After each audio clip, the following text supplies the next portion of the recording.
Amis lecteurs, amis téléspectateurs, amis du Congo, c'est un plaisir pour nous que vous nous receviez aujourd'hui chez vous. Nous, c'est congoindépendant.com et chekfitanews.net dans l'émission Congo-Kinshasa vue de Bruxelles.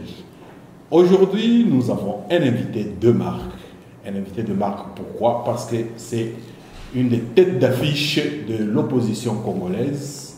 Il s'agit de monsieur Félix Antoine Tshilombo Tshisekedi. Monsieur Félix Antoine Tshilombo Tshisekedi, bonjour. Bonjour monsieur Cheikh Fita et bonjour monsieur Baudouin Amba.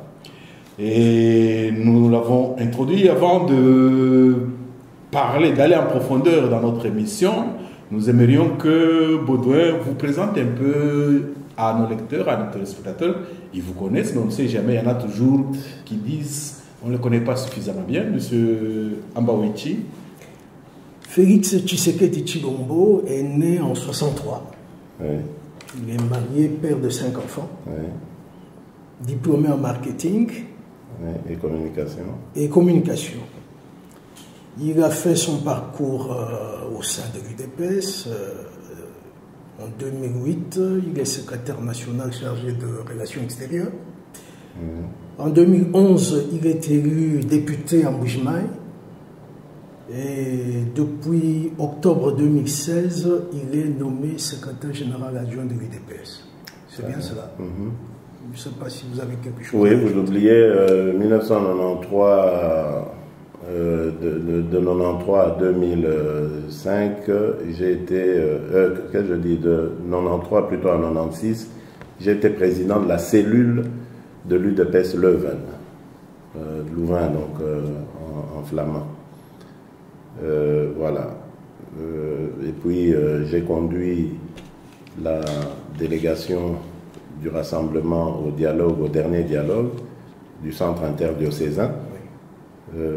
Ensuite, je suis président du rassemblement depuis le mois de mars 2017.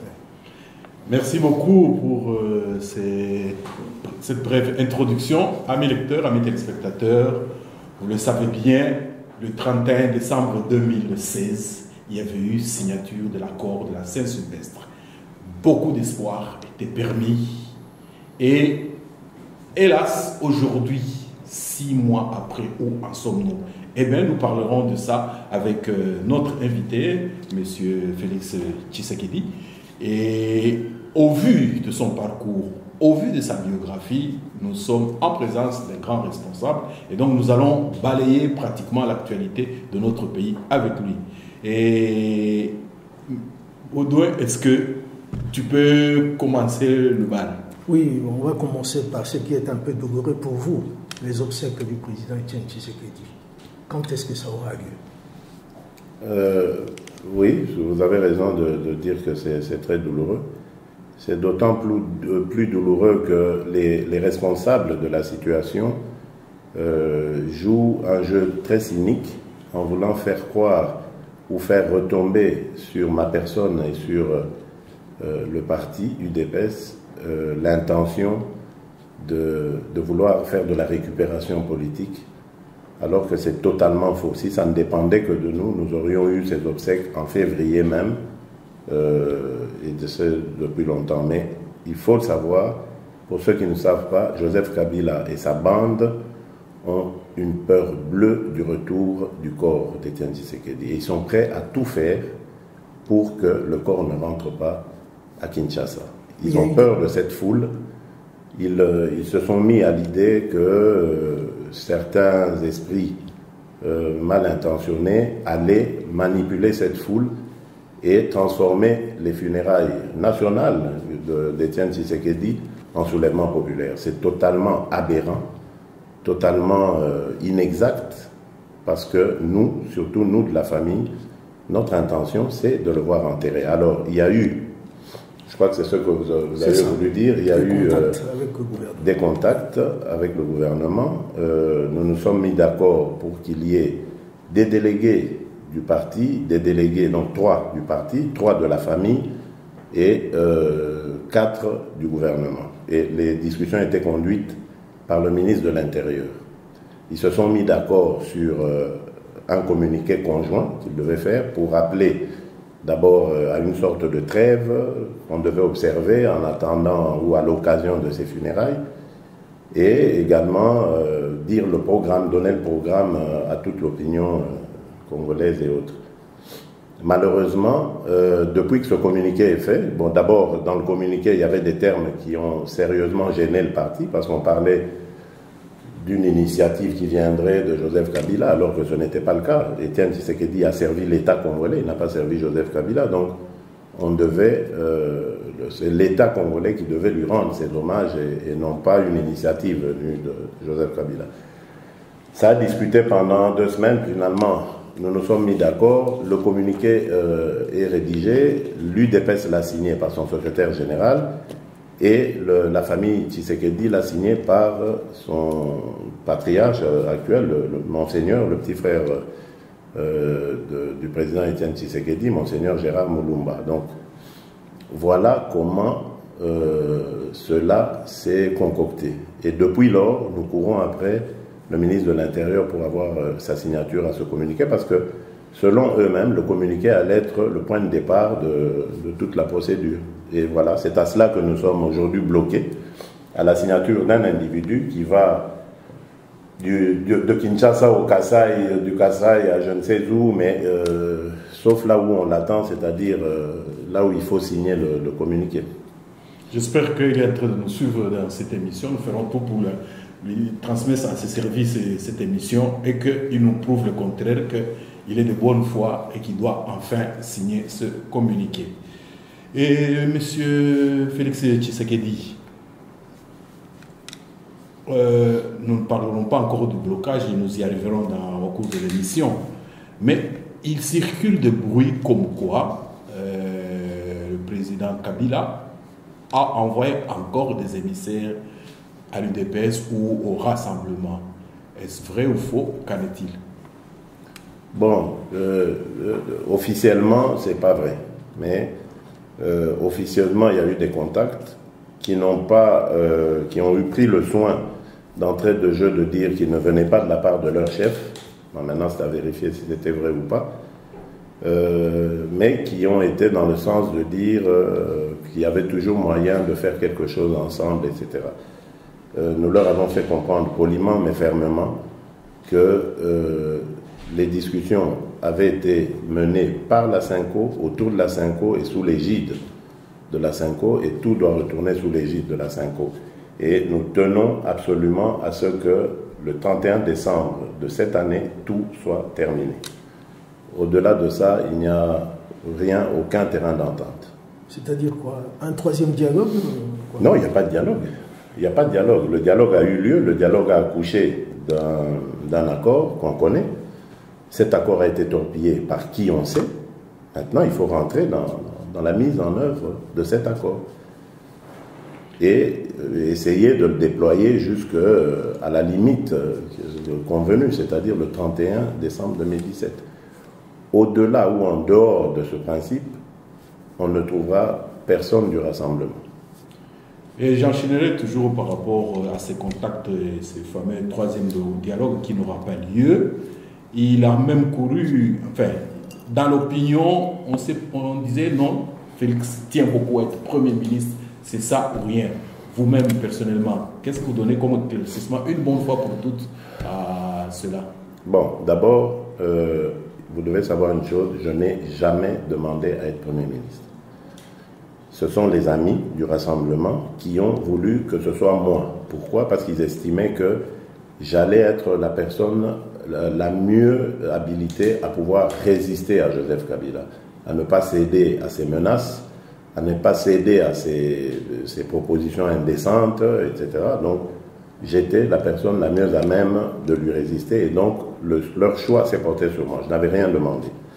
Et donc, cette bataille que nous avons menée, à la tête de laquelle j'étais, évidemment, parce que j'étais le chef de délégation en ce moment-là du rassemblement, avant de devenir plus tard président, quand le nôtre, le président, est décédé.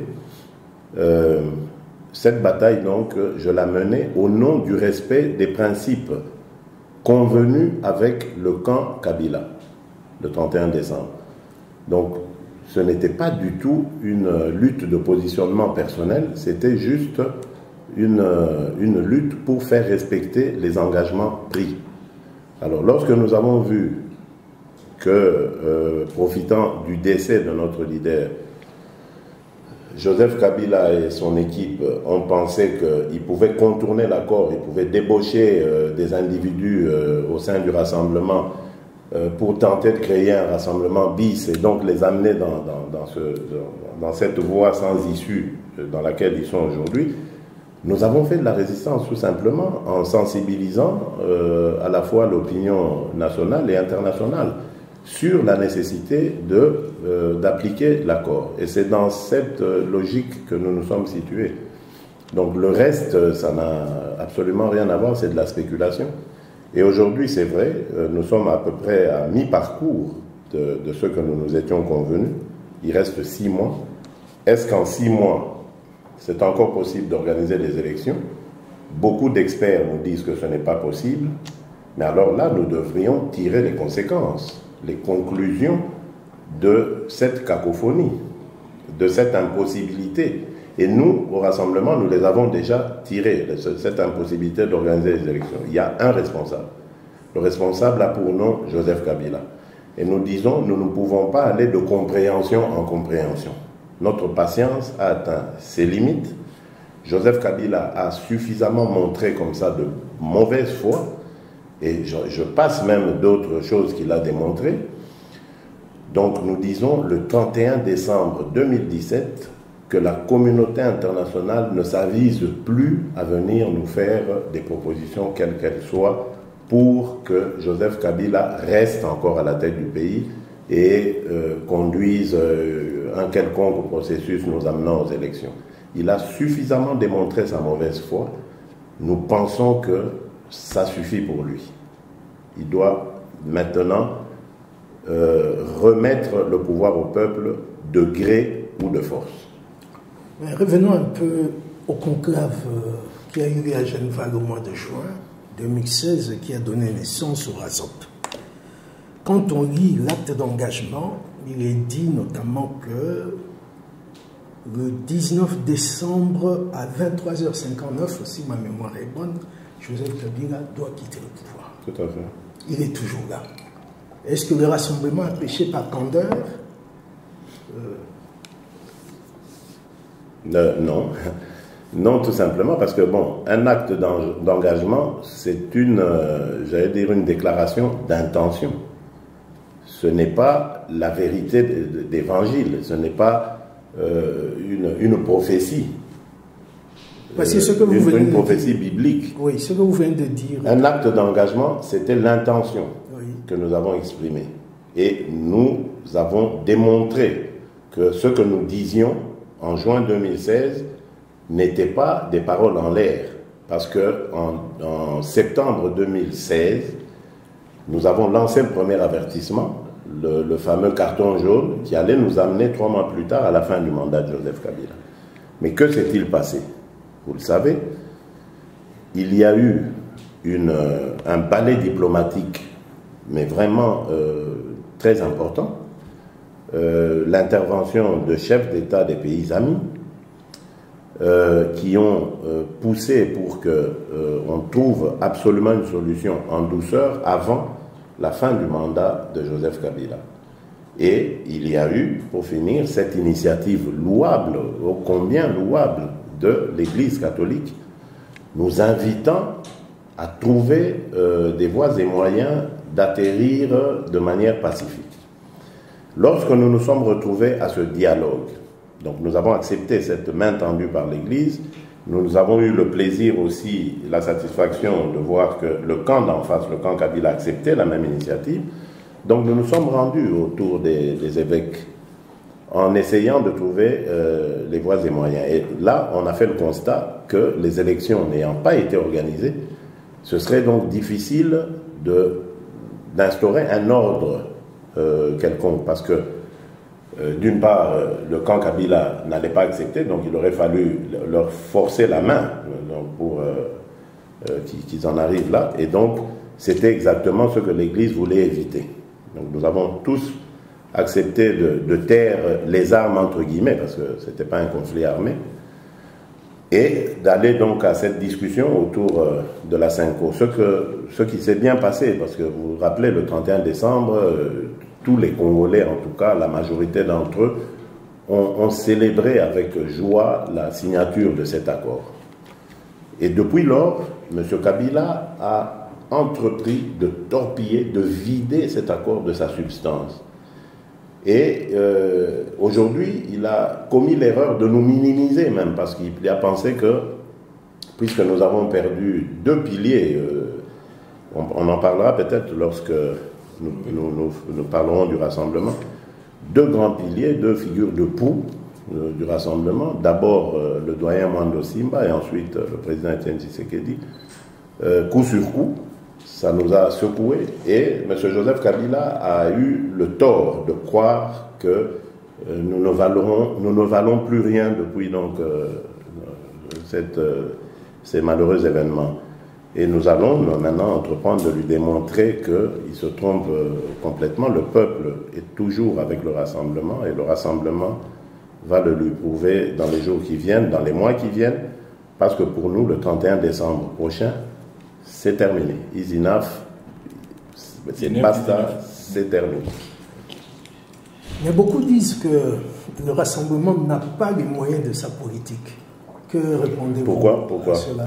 Non, mais c'est que ceux qui disent ça justifient d'abord leur argument. C'est-à-dire qu'ils parlent de rapport de force?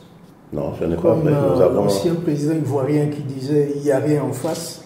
Il paraît que Kabila ne pense pas moins autant.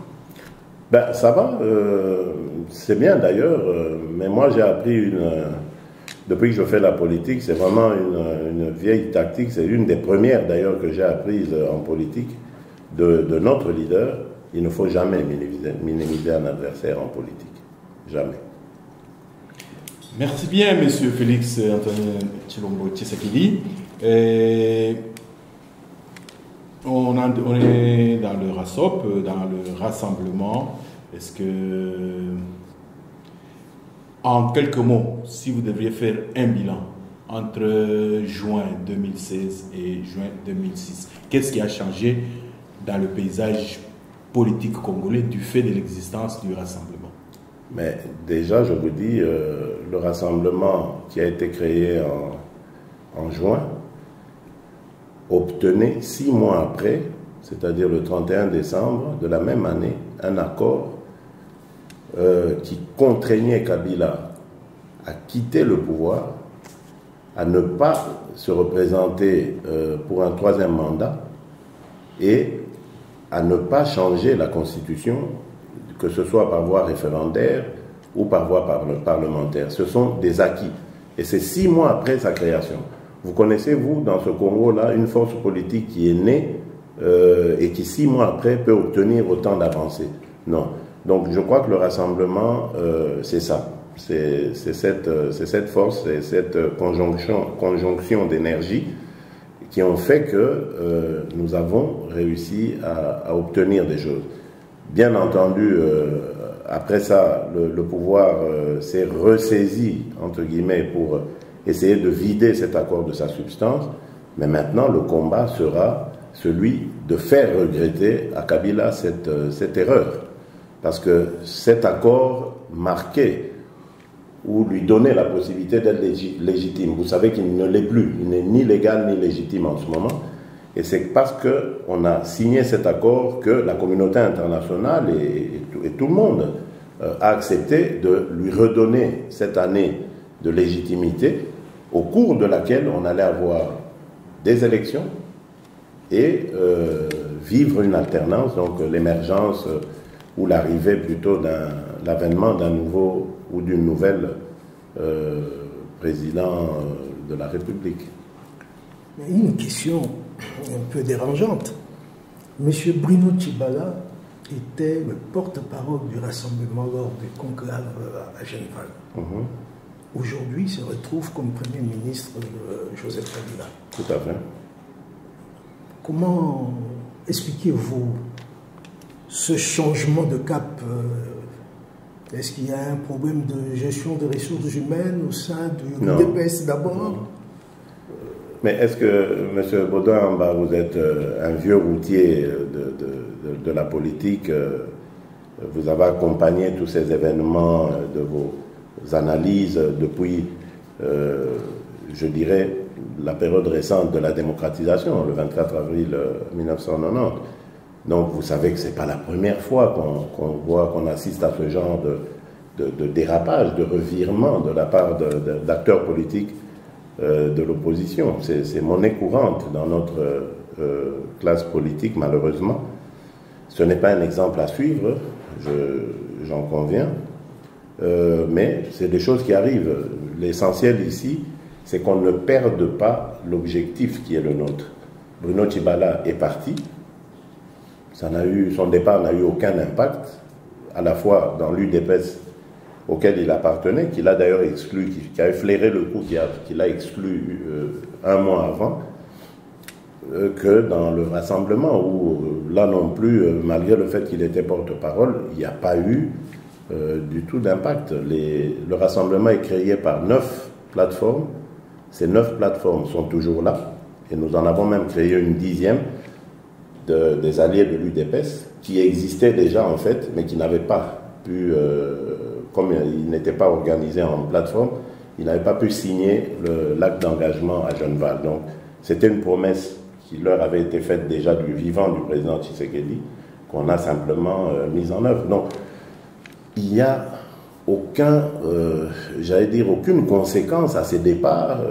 Et d'ailleurs, je crois qu'on peut, quand vous êtes à Kinshasa comme moi, vous pouvez observer que ces départs, en fait, c'est vraiment un non-événement. Mais je ne voudrais pas remuer le couteau dans la plaie. Vous avez M. Moubake qui est parti. Vous avez M. Joseph Kapika qui est parti. Là, vous parlez de l'UDPS. Oui, je parle de l'UDPS. Oui. Est-ce qu'il arrive au parti de faire une sorte d'introspection pour savoir qu'est-ce qui se passe? Vous savez, cette hémorragie de cadres. Vous savez, à l'UDPS, nous avons toujours depuis la création de ce parti, nous avons toujours soutenu le fait qu'il n'y a pas de personne indispensable. Parce que, tout simplement, la mort peut subvenir. Aujourd'hui, Étienne Tshisekedi n'est plus. Imaginez-vous un peu s'il avait construit sa carrière politique sur le fait qu'il soit inamovible et qu'après lui, ce soit le déluge. Aujourd'hui, l'UDPS n'existerait pas. Donc, les personnes que vous avez citées, mais elles sont arrivées à un moment de l'histoire du parti, et elles sont parties quand elles ont voulu partir. L'UDPS est un parti d'adhésion libre. On y entre librement et on en sort librement. Donc, il n'y a aucune conséquence à ça. Vous devez savoir que l'UDPS est un état d'esprit. Au-delà de ce que sont beaucoup de partis, des partis d'individus, autour d'individus ou autour d'une tribu axée dans une certaine tribu, l'UDPS est un état d'esprit, c'est un comportement. L'UDPS vise un certain idéal par rapport à ce que le peuple voudrait devenir, voudrait vivre. Et donc ça ne se combat pas. Ça existera tant que les hommes et les femmes qui composent l'UDPS existeront. Voilà. Merci bien, monsieur Félix Antoine Tshisekedi. Excusez-nous de passer tantôt du rassemblement à l'UDPS parce que finalement, c'est la seule force politique qui donne des insomnies à monsieur Joseph Kabila. Et parlons du rassemblement. Il y a Moïse Katumbi qui est ici depuis plus d'1 an. Et c'est un acteur politique, il a des ambitions, vous êtes un acteur politique, vous avez des ambitions, vous faites partie d'un parti politique. Et si on devrait connaître les relations qui existent entre vous et Moïse Katumbi, que diriez-vous? Elles sont excellentes. Nos relations sont excellentes, c'est ce que je dirais. Même s'il dit qu'il sera candidat président, ça ne vous gêne pas? Mais écoutez, nous sommes, d'après un certain comptage, plus de 70 millions de Congolais. Tous les 70 millions de Congolais ont le droit de se dire candidat. Pourquoi est-ce que ça devrait me gêner? Non, pas du tout. C'est le droit de tout citoyen congolais de vouloir, d'aspirer à devenir chef de l'État et de pouvoir conduire cette nation vers des lendemains meilleurs. Pourquoi est-ce que ça devrait me gêner? Pas du tout. Mais beaucoup pensent que vos relations avec M. Katumbi, ça se situe au niveau du sommet de G7 et l'UDPS, mais pas au niveau de la base. Je vous cite un extrait de ce qui circule sur les réseaux sociaux. Eh bien, beaucoup ont tort, oui. Mais allez-y quand même. Oui. Je crois, M. Vidier Chimanga, je crois que ça vous dit quelque chose. Oui. Il a dit que le RASOP n'est pas la base électorale de Moïse Katumbi. Alors, il est membre de l'UDPS, membre de... Il n'est pas membre de l'UDPS. Il dirige une ligue, je crois. Il n'est pas membre de l'UDPS, il est dans le groupe des alliés de l'UDPS. Oui. Alors, ce n'est pas la première fois qu'un membre de l'UDPS manifeste... Il n'est pas de l'UDPS. Bon, ok.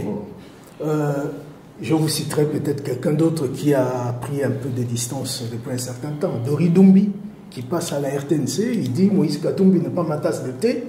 Alors, beaucoup pensent que vous avez certes des relations excellentes entre vous, mais la base ne partage pas cette opinion. Vous remarquerez que ces gens-là que vous citez, hormis évidemment Vidier, dès qu'ils disent ces méchancetés sur Moïse ou sur moi, l'instant d'après, ils changent de camp. Ils vont ils rapprochent le camp Kabila. Donc vous voyez la particularité qu'ils ont, c'est ça. Pourquoi? Ben, tout simplement, lorsqu'on les débauche, on leur demande de vilipender Moïse et Félix. C'est ça la stratégie. Vous ne les verrez pas critiquer et rester au rassemblement. Vidier Chimanga, pourquoi je l'ai accepté lui? Parce que depuis lors, parce que je ne sais pas si vous l'avez vu, parce que vous n'en parlez pas, il a fait une mise au point pour dire ce que j'ai dit, c'était des considérations internes. Je ne veux pas que le camp d'en face, en face des choux gras, en profite pour nous diviser. Nous ne sommes pas divisés. Ça, il faut le dire aussi. Mais l'autre que vous avez cité, bon, écoutez, il est dans sa logique. La logique, c'est celle d'accepter le débauchage. Et donc, pour bien se faire voir de l'autre côté, ben, il faut un peu taper sur Moïse, parce que Moïse, il faut le dire, c'est vraiment l'épouvantail du camp Kabila. Kabila, rien qu'à l'évocation du nom de Moïse, il n'en dort plus. Il passe des nuits blanches. Alors, qu'est-ce que vous voulez qu'on y fasse? Moi, je ne suis pas kabiliste pour commencer à faire des nuits blanches comme lui. Moi, je suis l'ami de Moïse. Je le revendique, je suis fier d'être son ami. C'est un homme droit, correct. Nous avons la même vision pour libérer le Congo et nous sommes ensemble encore dans ce combat. Donc, moi, ça ne me gênera pas. Je ne me cache pas de ça. Je n'en ai pas honte, en tout cas. Oui, merci bien, Monsieur Antoine Félix Tshisekedi. Nous allons progressivement vers la fin de notre émission. Mais avant ça, toujours dans ce qui se dit, c'est toujours bien de poser la question à une source autorisée. Et depuis un temps, il y a un syndicat Dokolo qui est entré sur la scène politique congolaise. Vous l'avez rencontré ou non, vous et Moïse? Est-ce que vous avez pu être ensemble, vous trois? Si oui, pourquoi avez-vous parlé? Les gens sont assez curieux. Oui, bon. Non, syndicat, c'est un jeune frère que je n'ai pas encore eu le plaisir de rencontrer, mais que j'en rencontrerai très bientôt. Donc prenez patience, parce qu'on ne se cachera pas. Il n'y a pas à se cacher pour parler du Congo. C'est quelqu'un qui, manifestement, nous a rejoints, pas dans le combat, parce qu'il n'a pas encore affiché un engagement politique clair, mais c'est quelqu'un qui souffre pour le Congo. Son père, j'en ai entendu parler, je l'ai connu, qui ne connaissait pas Dokolo à l'époque. Son père était même très proche de l'UDPS à un moment donné. C'est ce qui lui a valu d'ailleurs beaucoup d'ennuis avec le régime Mobutu. Je connais les membres de sa famille. Lui, pas vraiment. Il m'a juste appelé au moment des obsèques, au moment de la disparition du président Tshisekedi pour me présenter ses condoléances. J'apprécie ses prises de position par rapport au Congo parce que je sens que nous sommes engagés dans la même dynamique, celle de libérer notre pays, et j'aurai un réel plaisir de le rencontrer. C'est prévu, c'est pour dans quelques jours, et tant mieux. Bien, l'avant-dernier point, c'est un point d'actualité. En ce moment, il y a l'Assemblée de l'ONU sur les droits de l'homme, et avec comme point principal le Kasaï. Vous êtes un élu du Kasaï, et dites-nous un peu comment vous lisez ce qui s'y passe et comment vous interprétez tout ce dont on accuse le pouvoir en place. Qu'est-ce qu'il voudrait obtenir et qu'est-ce qui les pousse à faire cela? D'abord, avant de vous le dire, de vous donner mes impressions, je dois vous révéler à nos compatriotes, à toute l'opinion internationale, que Joseph Kabila a 3 plans dans sa gibecière. Le premier, bon, déjà au départ, il n'a aucune intention de quitter le pouvoir. Et donc pour ça, il a déployé 3 stratégies, 3 plans. Le premier, c'était, je parle de ça au passé parce que je ne crois plus qu'il va oser le tenter, c'était le référendum.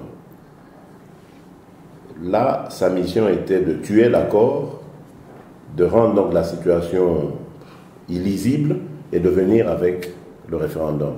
Mais on lui a dit, s'il est capable d'organiser un référendum, c'est qu'il peut organiser des élections, puisque les référendums sont quelque part des élections. Donc ça a battu son plan en brèche.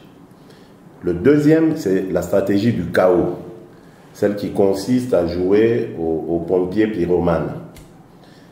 Il met le feu, il n'y a plus d'interlocuteurs, il n'y a plus de possibilité d'intervenir, il met la MONUSCO dans de graves difficultés et il réapparaît maintenant comme la seule carte à même de pacifier le pays, etc. Ça, c'est le plan qu'il est en train de jouer aujourd'hui, dont on parlera. Parce que ce plan est en passe d'échouer. Et donc, lorsque ce plan échouera, il sortira le troisième, qui est le scénario que nous appelons à la Poutine. Ça, évidemment, ça consiste à garder le contrôle du processus électoral, ce qu'il fait toujours jusqu'à aujourd'hui, pour ensuite mettre un pantin qu'il aura choisi et qui va lui chauffer le siège pendant qu'il va se mettre un peu de côté.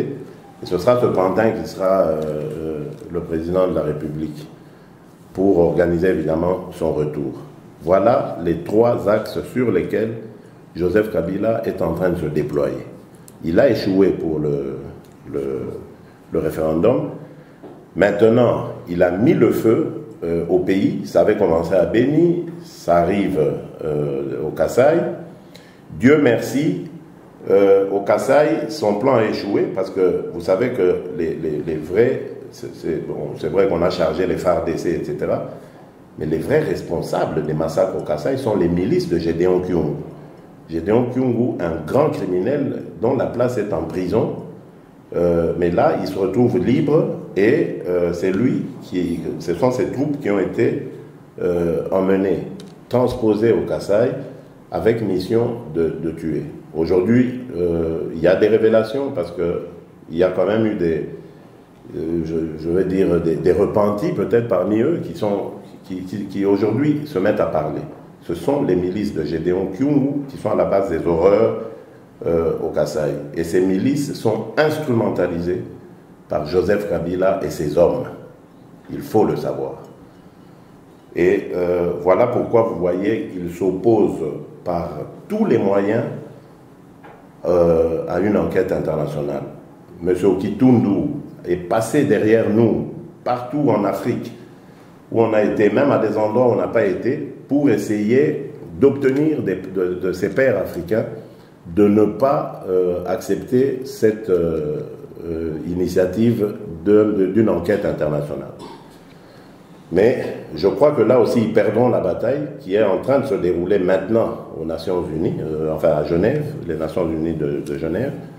Ils perdront cette bataille parce que, tout simplement, la vérité, on peut l'étouffer pendant longtemps, mais on ne peut pas l'étouffer tout le temps. Il est venu le moment où la vérité doit éclater, et elle éclatera au grand jour et démontrera la vraie nature de ce régime. Et justifiera d'ailleurs notre position qui est de barrer la route à ce régime, de ne pas lui donner un jour de plus à la fin de cette année. Après la fin de cette année qui va sceller donc l'accord, la fin de l'accord que nous avons signé le 31 décembre passé. Donc voilà. Okay. Et donc pour revenir à votre question, je pense qu'au Kasaï, il y a des massacres, c'est vraiment des massacres qui ressemblent à un début de génocide. Il faut que la communauté internationale intervienne. Parce qu'après ça risque de s'étendre au Bas-Congo. Vous avez vu qu'il y a eu la libération de Nemwanda Semi, ou la pseudo-évasion, j'allais dire. Et cette pseudo-évasion n'est en fait destinée qu'à aller instrumentaliser de nouveau la milice de ces gens-là, de ce monsieur, qui va encore commencer à faire des horreurs et justifier le chaos que Joseph Kabila entend voir s'installer partout au Congo pour apparaître maintenant en pacificateur et donc pouvoir marchander le fait de rester encore à la tête du pays, marchander cela avec la communauté internationale. Mais ça ne marchera pas parce que nous sommes vigilants. Nous allons lui faire barrage complètement. Oui. Deux petites sous-questions. Vous avez dit pseudo-évasion. Vous voulez dire que M. Nemwanda Semi est toujours vivant? Oui, moi je crois qu'il est vivant. On l'a fait évader pour justifier ensuite ce que ces milices s'apprêtent à faire. Parce que nous sommes au courant, ces milices veulent aussi en découdre avec le régime, soi-disant. Mais en fait, de bagarre avec le régime, ce sera un scénario concocté par Joseph Kabila. Les autres, évidemment, vont penser naïvement qu'ils sont maintenant à même d'y aller, mais ils vont se faire massacrer, et dans ce massacre, ça va semer le chaos, le désordre, qui va profiter à Joseph Kabila. Parce qu'à ce moment, il apparaît toujours comme celui, le seul, parce que contrôlant la police et l'armée, qui peut ramener la paix. Et à ce moment, il sera le seul interlocuteur de la communauté internationale. Il en profitera pour faire passer ses désidérata. C'est ça le schéma. Beaucoup pensent qu'on s'achemine lentement mais sûrement vers l'instauration de l'état de siège. Il va profiter de l'insécurité généralisée pour décréter l'état de siège. L'insécurité qu'il généralise, lui. Voilà. Oui. Parce que cette insécurité n'est pas venue d'elle-même. Voilà. Cette insécurité, c'est lui qui l'orchestre, c'est lui qui l'organise, c'est lui qui l'instaure, oui, comme je vous l'ai dit, pour ensuite apparaître comme le seul interlocuteur pouvant donc discuter du retour de la paix. S'il décrétait l'état de siège, quelle serait votre réaction? Mais nous allons condamner cela et nous allons en appeler à la communauté internationale. N'oubliez pas que nous avons des troupes de la MONUSCO, de la mission de l'ONU au Congo. Donc je ne vois pas comment on peut accepter une telle provocation, une telle injure, l'accepter comme ça sans broncher. Ça nous étonnerait. Merci nous beaucoup. En appellerons donc à la responsabilité de la communauté internationale. Merci beaucoup, Monsieur Félix-Antoine Tshilombo Tshisekedi. Ça a été un plaisir pour nous de vous recevoir dans notre émission que nous animons avec Baudouin Ambawechi de Congo Indépendant et chez Kita News sous la réalisation de Gérard Kalabassa. Mais avant de nous séparer, nous avons consommé 6 mois. Il reste 6 mois. Vous, du rassemblement, qu'est-ce que vous proposez au peuple congolais comme perspective d'avenir? Qu'est-ce qui nous attend? Nous proposons d'abord au peuple congolais, la première des choses, c'est de s'enrôler massivement. Nous sommes en train de préparer nos troupes avec les moyens que nous avons. Nous sollicitons d'autres moyens. Nous sommes en train de préparer les élections en formant les observateurs et les témoins. Parce que nous pensons que la bataille électorale sera la plus déterminante, en tout cas, pour obtenir cette alternance. On a beau aller au gouvernement, contrôler le CNSA, nous voyons maintenant qu'il y a une mauvaise foi manifeste dans le camp d'en face, mais au moins, ils ne pourront pas échapper aux élections. Donc les élections, il faudra quand même y aller, et y aller en 2017. C'est ce que nous sommes en train de préparer. Nous préparons les élections. Nous préparons évidemment un programme aussi, parce que nous aspirons à arriver au pouvoir et donc à diriger ce pays. Il faut que ce pays qui est en décomposition totale, il faut que nous soyons capables, dans les premiers instants de notre accession au pouvoir, de redresser les choses. Déjà sécuriser en tout cas la population, ça c'est une des priorités. Aussi doter le pays d'une armée qui soit républicaine, et puis juguler cette chute, cette descente aux enfers des conditions de vie. Il faut absolument redresser tout ça. Et donc remettre un processus politique qui soit normal et respectueux des échéances. Donc vous voyez que les chantiers seront énormes. Nous allons devoir nous battre sérieusement. Et donc, processus électoral, programme et sensibilisation, mobilisation de la population pour obtenir tout ça cette année. Parce que pour nous, je vous le dis, nous allons le redire de manière solennelle à l'occasion du conclave du rassemblement qui va avoir lieu dès mon retour à Kinshasa. Pour nous, c'est cette année ou rien. Donc, si Joseph Kabila, si nous avons des élections cette année, tant mieux, Joseph Kabila s'en ira, parce qu'il ne peut pas se représenter. Et encore, faudrait-il que ce soit des élections crédibles. Ça, nous insistons. Si nous n'avons pas d'élection cette année, pour nous, c'en est fini pour Joseph Kabila. Il doit partir. Nous allons proposer un scénario à la burkinabé, c'est-à-dire nous nous mettons d'accord sur une personnalité qui va plus ou moins rassurer tout le monde, et cette personnalité n'aura que pour tâche de conduire le pays aux élections, d'achever ce qui restera du processus électoral. Mais en ce qui concerne Joseph Kabila, pour nous, au-delà du 31 décembre, c'est un personnage qui n'existera plus sur nos tablettes. Donc maintenant, nous allons préparer le peuple à cela. Les moyens, c'est le peuple. Le peuple, c'est le souverain primaire. Le souverain primaire, c'est celui qui a la décision sur son propre destin. Nous n'allons pas instaurer comment on appelle ça, on ne va pas aller dans des troubles, on ne va pas demander qu'on aille dans une insurrection, c'est le mot que je cherchais, mais nous allons revendiquer fermement et constamment nos droits en exigeant le départ de Kabila. Et je crois que le monde entier nous donnera raison, parce que ce qui est en train de se passer aujourd'hui est un scandale. Cet homme a été incapable d'organiser des élections dans les délais constitutionnels, et il l'a fait exprès, parce qu'il rêvait de pouvoir rester à la tête du pays pendant longtemps. Il a tué des compatriotes qui ont osé l'affronter en lui demandant de respecter la Constitution et de partir en décembre 2016. Nous avons été au dialogue où nous lui avons offert la possibilité, puisque n'ayant pas organisé les élections, de les organiser cette fois-ci, et de sortir avec honneur de ce pays, du pouvoir qu'il a, de la présidence. Eh bien, il a craché sur tout ça, systématiquement. Qu'est-ce qui nous reste? Merci c'est de le chasser. Merci beaucoup, monsieur Antoine Félix Tshilombo Tshisekedi. C'était un plaisir pour nos deux journaux en ligne de vous recevoir ce jour. Vous avez suffisamment clarifié la situation politique vue du côté du rassemblement à partir de Bruxelles. Amis lecteurs, amis téléspectateurs, nous vous remercions beaucoup d'avoir suivi cette édition.